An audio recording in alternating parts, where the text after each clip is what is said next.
Intelligence നമ്മുടെ കുർത്തി വീഡിയോയിൽ ഇന്ന് കൊണ്ട് നിൽക്കുന്ന നല്ല അടിപൊളിയായിട്ടുള്ളൊരു യെല്ലോ ഷെയ്ഡാണ് കേട്ടോ. ഭയങ്കര ഭംഗിയുള്ളൊരു യെല്ലോ, നമ്മുടെ ലെമൺ യെല്ലോ അല്ല, കുറച്ചൊരു ഡാർക്കറായിട്ട് മസ്റ്റാർഡും അല്ല, കുറച്ച് ഗോൾഡൻ യെല്ലോ മിക്സ്ഡ് ഒരു ഷെയ്ഡാണ്. എന്ന് വെച്ചാൽ ഭയങ്കര എടുത്തൊന്നും നിൽക്കത്തില്ല, നല്ല രസമുള്ളൊരു നല്ല ഡീസൻറ്റ് ഒരു കളർ എന്ന് പറയാം. അപ്പോൾ ഇതിൻ്റെ അകത്ത് സെയിം കളർ വെച്ചിട്ടൊരു ത്രെഡ് വർക്ക് വീനെക്ക് പാറ്റേണിലാണ് ഇതിൻ്റെ ത്രെഡ് വർക്ക് പോയിരിക്കുന്നത്.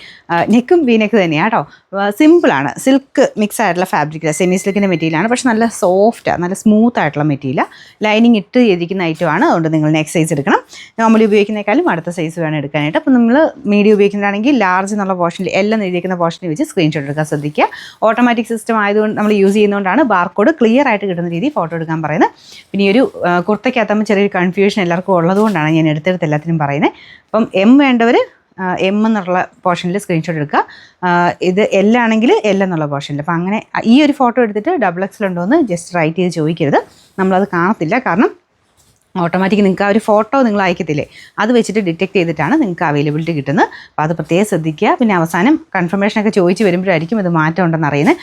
അതും ഓട്ടോമാറ്റിക്കായിട്ടോ കൺഫർമേഷൻ ചോദിക്കുന്നതൊക്കെ. അപ്പോൾ അതിൻ്റെ അകത്ത് പിന്നെ മാറ്റം വരുമ്പോൾ നിങ്ങൾ പിന്നെ നമ്മൾ മാറ്റി എടുക്കാനൊക്കെ നോക്കുമ്പോൾ ചിലപ്പോൾ സോൾഡ് ഔട്ട് ആയി പോകും. അതുകൊണ്ടാണ് ആ കൺഫ്യൂഷൻ പിന്നീട് ഉണ്ടാകണ്ടല്ലോ എന്ന് വെച്ചിട്ടാണ് ആദ്യമേ നമ്മളത് ശ്രദ്ധിച്ച് സ്ക്രീൻഷോട്ട് എടുക്കാൻ പറയുന്നത്.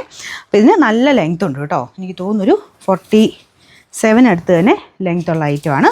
46 എന്നാണേലും ഉണ്ട്. അപ്പോൾ ഇതിൻ്റെ ഒരു കളർ കോമ്പിനേഷൻ ഭയങ്കര രസമാണ്. നിങ്ങൾക്കിത് ഞാനിപ്പോൾ വൈറ്റിൻ്റെ കൂടെയാണ്, ബോട്ടം വൈറ്റാണ് ഇട്ടേക്കുന്നത്. നിങ്ങൾക്കിത് അതല്ലാതെ കോൺട്രാസ്റ്റ് വേണമെങ്കിൽ അങ്ങനെ ഇടാൻ പറ്റുന്ന നല്ലൊരു ഷെയ്ഡാണ് കേട്ടോ. അപ്പോൾ ഇതിൻ്റെ കൂടെ നോക്കിക്കഴിഞ്ഞാൽ ഗ്രീന്, ബ്ലൂ, ഇപ്പോൾ ഈവൻ ഈ ഒരു സെയിം യെല്ലോ തന്നെയാണെങ്കിലും കുഴപ്പമില്ല. ഏത് ഷെയ്ഡാണെങ്കിലും പീച്ച് പോലത്തെ ഷെയ്ഡ്, ഡാർക്ക് വൈൻ പോലത്തെ ഷെയ്ഡ്, അങ്ങനെ ഒരുപാട് ഷെയ്ഡുമായിട്ട് മാച്ച് ചെയ്താൻ പറ്റുന്നൊരു കളറാണ്. എനിക്കൊന്ന് മിക്ക കളറും ചുമ്മാ ഒന്ന് വെച്ച് നോക്കിയാൽ തന്നെ ഈ കളറുമായിട്ട് മാച്ച് ആയിപ്പോവും. അപ്പോൾ ഏത് ബോട്ടം വേണേലും ഇട്ടിട്ട് അങ്ങനെ കോൺട്രാസ്റ്റ് മാച്ചിങ്ങിൽ ഇടാനും പറ്റുന്ന നല്ലൊരു ഷെയ്ഡായത്. നിങ്ങളുടെ കയ്യിൽ ദുപ്പട്ടയൊക്കെ ഉണ്ടെങ്കിൽ അങ്ങനെ സ്റ്റൈൽ ചെയ്തിട്ട് കഴിഞ്ഞാൽ ഫുൾ സെറ്റ് അത്യാവശ്യം നല്ലൊരു പാർട്ടി വെയറായിട്ട് നിങ്ങൾക്ക് ഉപയോഗിക്കാൻ പറ്റും. സൈസസ് കൊടുത്തേക്കുന്നത് മീഡിയം, ലാർജ്, XL, XXL, പക്ഷേ ലൈനിങ് കൊടുത്തേക്കുന്നുണ്ട്. ഉറപ്പായിട്ടും അടുത്ത സൈസ് എടുത്താൽ മതി. മറ്റേത് ഞാൻ ജസ്റ്റ് ഒന്ന് ഇട്ട് നോക്കി, പക്ഷേ നല്ല ടൈറ്റാണ് ഇവിടം കൊണ്ട്, കാരണം ലൈനിങ് വരുന്നുണ്ട്. അതുകൊണ്ട് ഞാൻ എക്സൈസ് ആയിട്ടേക്കുന്നത്. അത് ശക്കലം ലൂസാണ്. നിങ്ങൾക്ക് ഇത് ഒരുപാട് ലൂസ് ഫീൽ ചെയ്യുവാണെങ്കിൽ ബാക്ക് സൈഡിൽ 2 ടക്കിട്ട് കൊടുത്താൽ മതി. 4 സൈസാട്ടോ വന്നേക്കുന്നത്. നമ്പർ AD 307, റേറ്റ് വരുന്നത് 799 രൂപ മാത്രമേ ഉള്ളൂ. 799.